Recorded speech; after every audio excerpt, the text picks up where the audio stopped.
इन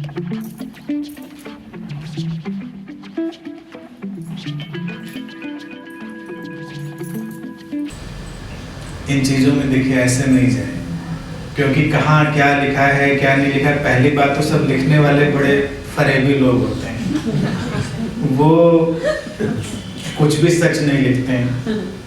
और वही litmus test है कि कैसे पता चलेगा कि किसी को हुआ है कि नहीं।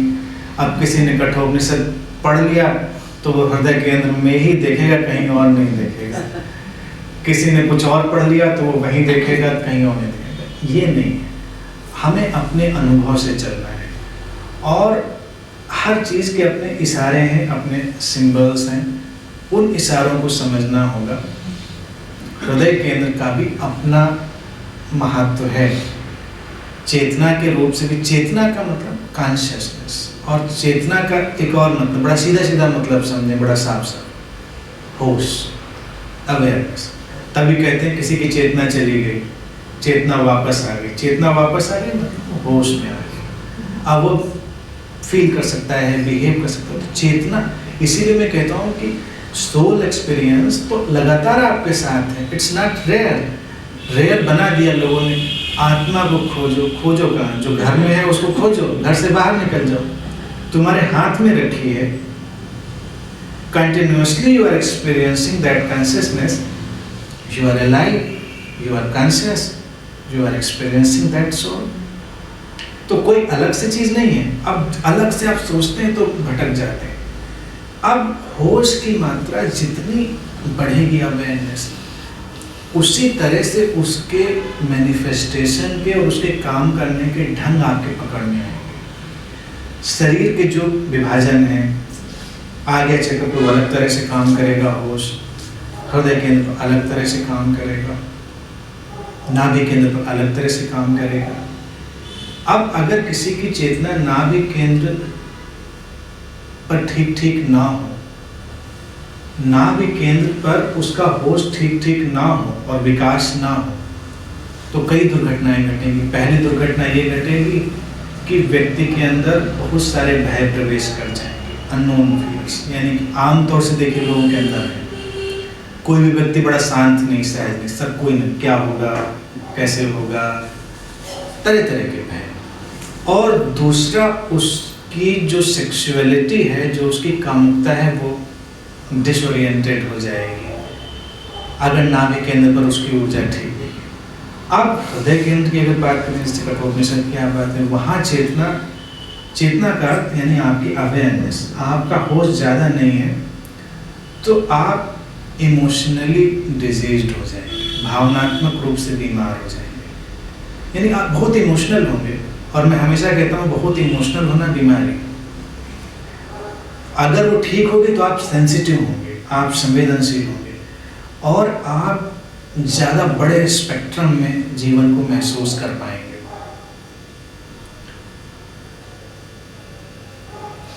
आज्ञा चक्र पर अगर वो चेतना कम है तो व्यक्ति के विचार मंद हो सकते हैं, विचारहीनता हो सकती है, एक्सप्रेशन उसका कम हो सकता है। अगर वो आज्ञा चक्र पर चेतना उसकी बड़ी ठीक ढंग से काम कर रही है तो विचारों के प्रति वो बड़ा जागरूक हो जाएगा, एक्सप्रेशन उसका बहुत क्लियर हो जाएगा, बहुत सारी चीज़ इस तरह से अलग अलग ढंग से।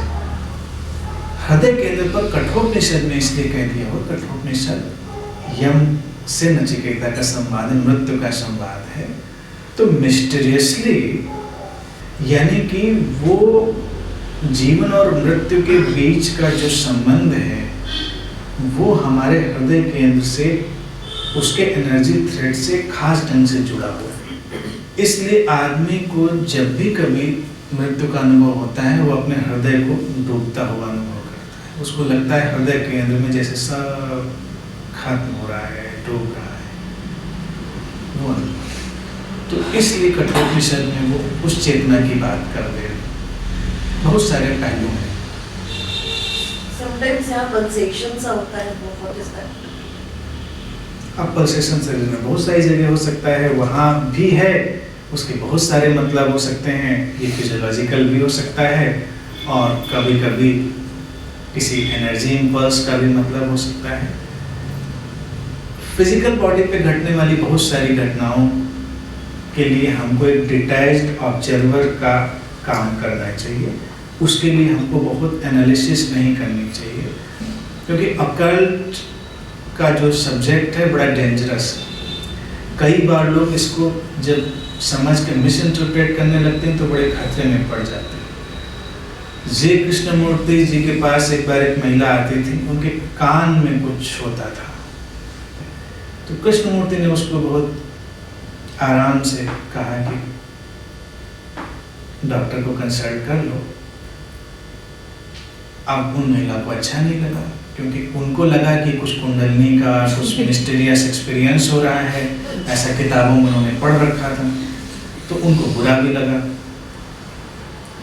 लेकिन ड्यू टू टाइम उनको एक बड़ी सीवियर प्रॉब्लम आई जो डिटेक्ट हुई, जिस पर उनको काम करना पड़ा। मेरा बहुत छोटा सा फार्मूला है, शरीर में कोई समस्या हो उसको मिस्टिफाई ना करें, उसकी डायग्नोसिस कर लें। पहला काम डायग्नोसिस पूरी कर लें। डायग्नोसिस में जो आता है उसको एक्सेप्ट करें, उस पर जो एज पर नॉर्म्स है वो कार्रवाई करें, जो आपकी मेडिकल साइंस कहती है उतनी कार्रवाई करें। उसके बियॉन्ड अपने ध्यान और अपनी चेतना में चले जाएं, फिर जो होना है वो होगा। यानी कि अचानक किसी के शरीर में कुछ चेंजेज आए, कुछ चीज़ें हों, तो उसको किसी मिस्टिकल एक्सपीरियंस मानकर छोड़ देने की बात उचित नहीं है, क्योंकि आजकल हम उस मेडिकल एडवांसमेंट में है कि डायग्नोसिस में कुछ लगता नहीं, तो आप उसको देख लीजिए। अब किसी के मस्तिष्क में कुछ हो रहा है, तरह तरह की आवाज़ें सुनाई दे रही हैं, रोशनी कौंध रही है, कुछ हो रहा है, ये विक्षिप्तता के लक्षण भी हो सकते हैं, कोई न्यूरोलॉजिकल डिसऑर्डर भी हो सकता है। तो it is better get an MRI करने के बाद में आप देख लो कि सब ठीक है। एमआरआई कह रहा है कोई प्रॉब्लम नहीं, सब अपनी जगह पर है, तो ठीक है, सब अपनी जगह पर है, फिर अपना काम करते रहो, फिर चिंता की बात नहीं। तो इसलिए बहुत ही प्रैक्टिकल लेंसेज में चल रही है।